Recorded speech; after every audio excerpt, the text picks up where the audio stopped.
This is the last options insight that we'll have prior to the highly anticipated, one of the most highly anticipated Fed meetings. And they're widely expected to cut. That would be the first cut since 2008. Yeah. World interest rate probability, or WARP, is pricing in 100% on 25 basis points, very small percentage on 50. What I want to ask you, though, what are the options markets pricing in? What are the options markets saying about the Fed?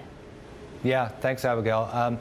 We at Headwaters look at it in two different ways. There's what's the market implying, and then what are the opportunities that set gives you. So what the market is implying, I think, is a pretty tame response, and one that might suggest that the market already knows what it's going to get from the Fed.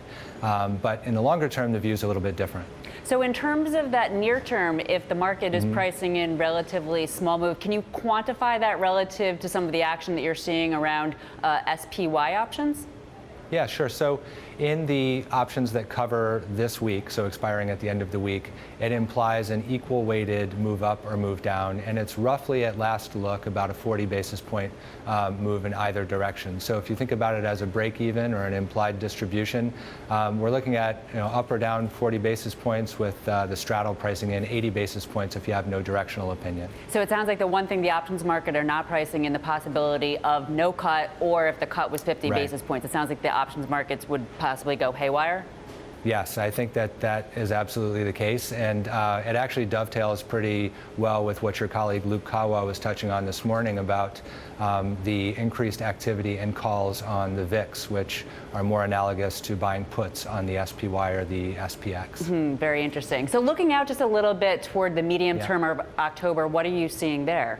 Is it just a sanguine? Yes. It looks a little bit different, where the opinions being expressed imply more of a fear of the downside because the volatility is much more expensive in the puts, and a little bit less of interest in upside.